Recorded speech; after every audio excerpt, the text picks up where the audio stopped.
내용은 칙칙해도 본 분위기 좀 한번 느껴보시라고 이렇게 저고리를 한번 벗어버려 봤습니다. 결례로 비치지 않았으면 감사하겠습니다. 채널 24K 하석용의 단도직입입니다.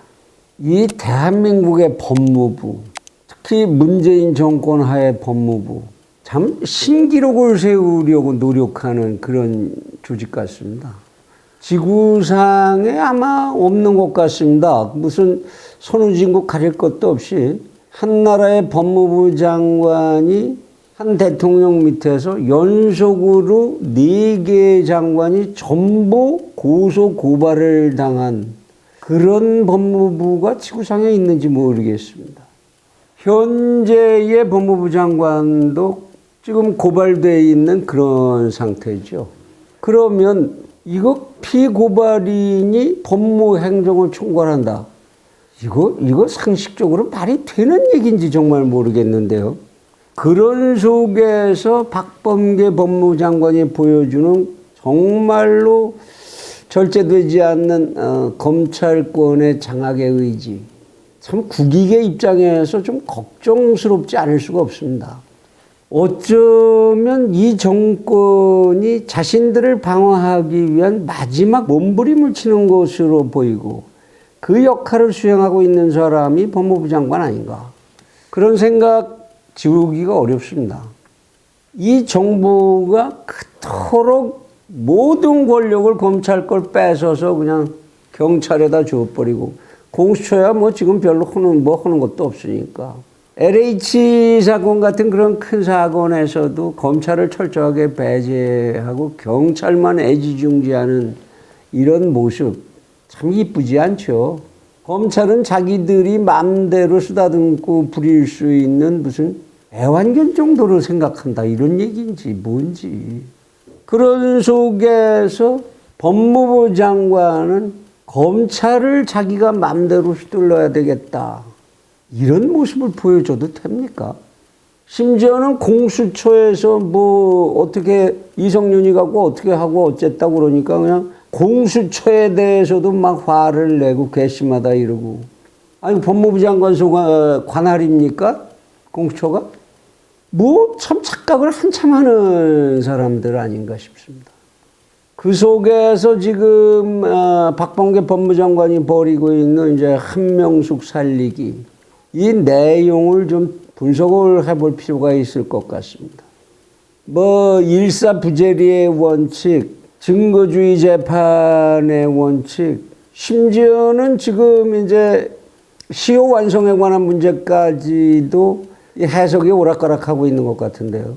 이런 모든 한 나라의 사법 체계가 유지되기 위해서 지켜져야 하는 질서와 원칙들 이런 걸 다 억지로 무시해 가면서까지 그것도 또 이렇게 무시하고 일정한 어떤 자기의 주장을 밀고 나가는데 당당한 어떤 증거가 있거나 법률적 뒷받침이 있는 게 아니고 앞에 추미애 장관 때도 그랬지만 또다시 재소자들, 범죄를 저지르고 감옥에 있는 사람들 그 사람들의 진술을 기초로 해서 대한민국의 검찰을 조져대는 이런 행태 이거 정말 다른 나라에 남들이 볼까 부끄러운 일 아닙니까?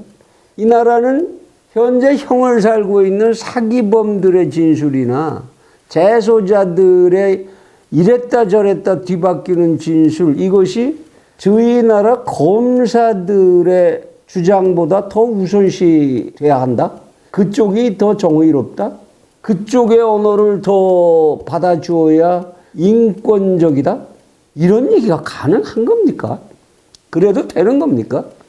그러고서 내놓는 얘기가 줄기차게 개혁, 정의, 양식, 대한민국의 국어 사전에 나오는 언어들의 정의를 다 바꿔야 될 상황. 이래도 되는 건지 정말 모르겠습니다. 대검 부장회의가 끝나고 나서 박범계 장관의 지시에 따라서 이거 한명숙이 사건 좀 다시 들여다봐봐. 너희들 회의 좀 다시 해봐. 너희들 먼저 회의한 거 만장일치로다가 이거 검사 측 아무 잘못 없다 이렇게 결론 내렸다는데 그때 너 임은정 검사랑 한동수 감찰부장이랑 이 사람들 얘기 안 들었잖아. 그 사람들 얘기 좀 다시 들어봐. 그렇게 회의 좀 다시 해봐. 이런 검찰 수사에 대한 지휘도 있습니까? 그게 수사 지휘입니까? 도대체 뭡니까? 검찰청법에 수사의 지휘를 할 수 있도록 아주 제한적으로 둔 규정, 그거를 법무부 장관이, 그것도 판사까지 왕년에 해봤다는 양반이 이렇게 마음대로 자의적으로 해석을 해도 되는 건지. 대한민국의 사법체계가 불쌍합니다. 그 회의가 끝나고 나서 그 뭔가 하는 이 여성 검사, 이제는 또 승진까지 했더군요.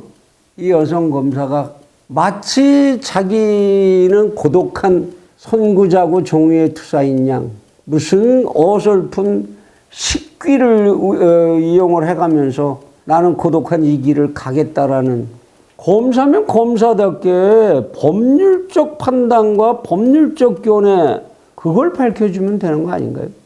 검찰의 감찰을 총괄하고 있다는 사람, 얼마나 대단한 사람이어야 합니까? 한 나라의 검찰의 기강을 세우고 그들의 행위와 생각의 정부를 관찰하는 위치에 있는 감찰부장이라는 사람이 무슨, 야, 왜 이거 회의 끝나자마자 10분밖에 안 돼서 언론에 이게 다 나가냐? 무슨 규정 위반이 어떻고.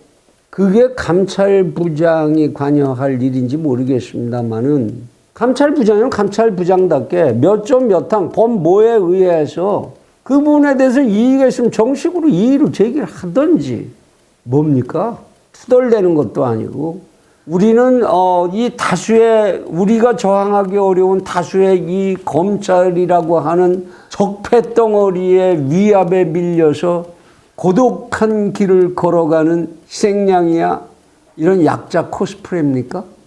지금 집권하고 있는 세력들이 정권을 쟁취하기까지, 그 이후에도 마찬가지입니다만 줄기차게 보여주는 나는 정의의 편이다, 압박받는 적폐 세력의 그 완강함에 의해서 희생되는 이런 약자 코스프레, 순수함의 피압박 코스프레, 이런 걸 지금 해야 될 때입니까? 법무부 장관이 수사지휘권을 발동을 했는데 많은 국민들이나 언론에서 이 수사지휘권 발동에 문제 있다, 법적 해석까지 그러고 나오지요. 그런 상황에서라면 그러한 기강을 다루는 감찰부장이나 그걸 조사하는 연구관에도 있었고 지금 부장검사까지 된 양반이라면 여기에 이의를 제기하려면 검찰청법상의 법무부 장관의 수사지휘권은 왜 필요한 것이며 그 범위는 어디까지여야 하는 건지, 그 의미와 한계가 무엇인가 하는 것부터 명확하게 따져 들어가고 그것의 가부를 가리려는 그런 자세를 보여줘야 되는 거 아닙니까? 만일 그리고 그런 소위 검찰 내부의 집단지성의 의논을 구하라고 법무부 장관이 말씀하셔서 고검장들까지 대검의 부장급 다 부르고 그래서 의사결정을 했는데 그들이 한 의사결정에 이의를 제기하는 게 이렇게 엉성해도 되는 겁니까? 그나마 만장일치가 아니어서 다행이다. 뭔 소리예요? 고독한 행보에 동지가 그래도 한둘은 있었어서 위안이 된다. 지금 대한민국의 최고의 사정기관 검찰, 그 중에서도 최고위층들이 모인 회의의 결과 거기에 대한 한 검사의 평론이 그래야 합니까? 수준이 한심스럽고 불쌍하고 측은하기 이를 데가 없습니다.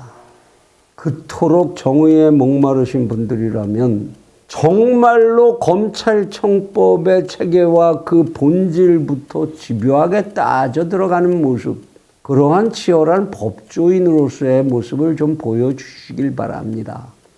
어쨌든 다시 짚어보면 이 문제는 검사가 재소자에게 너 이렇게 법정에서 증언 좀 해줘라.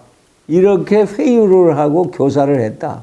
그 자체로서 검사의 문제가 있었다.